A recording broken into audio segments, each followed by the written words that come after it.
झाल्या आज.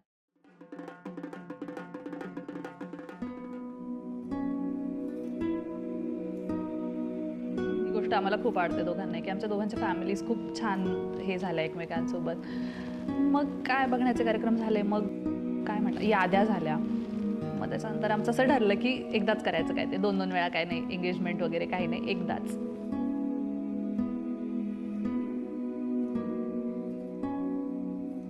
दोन म्हणं बोलतायत आता. एक म्हण असंही बोलतंय की आता ती आम्ही दोघंच जाणार आहे आता परत, आता ती आमच्याबरोबर नसणार आहे, घर सगळं खाली राहील आणि असं वाटतं की आपण तिच्या चांगल्या आयुष्यासाठी आपण तिला सोडून आलो. आमचा बॉन्ड फ्रेंडशिप बॉन्ड, त्याच्याबद्दल बोलू शकत नाही. फ्रेंडशिपमध्ये सर्व लिमिट क्रॉस असतात.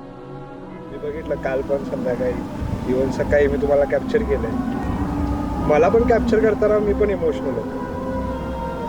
मला कळतात की तुमच्या मनात काय भावना सुरू असतील, तिच्या मनात काय भावना सुरू असतील. तर त्यावेळी काय ओझं होतं तुमच्या मनावर?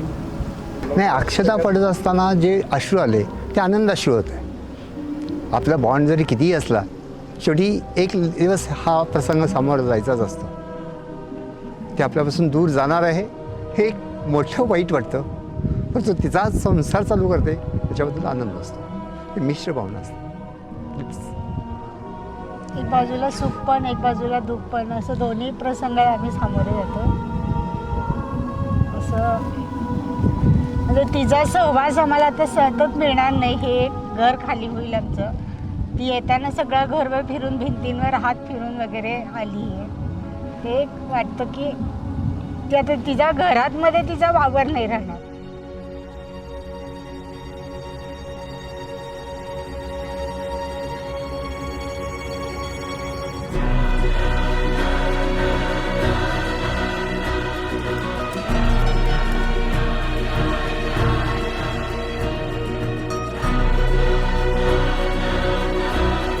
तिच्याशिवाय माझं आयुष्य नाही असं.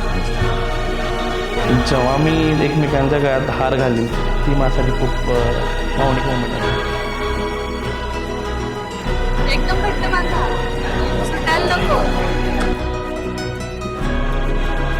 मी नाही अशी की मी खूप माझे फिलिंग्स दाखवते, पण आय एम इटर्नली ग्रेटफुल की I have found him and I have met him and I am going to spend my entire life with him going ahead.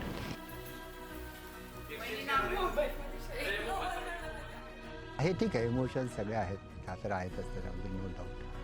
तो एक ऋण असतं. आपणही कन्या दान करून कोणाकडे जर घेतलेली असते, ते एक ऋण आज आपण फेडत असतो. आम्ही कन्या आमची दान करत असतो. मुलगी जन्माला आली त्या दिवशी अतिशय आनंदाचा दिवस असतो. दान करण्याचं एक कर्तव्य पूर्ण केलेलं असतं आणि तिच्या आयुष्यात सर्व काही भलं व्हावं ही अपेक्षा असते.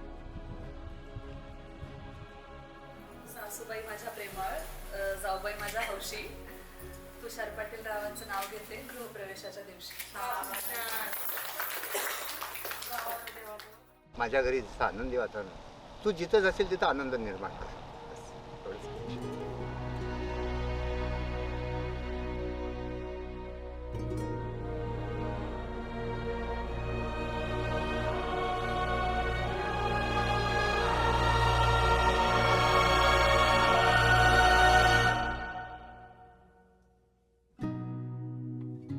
So the time duration was, we first talked during Ganpati.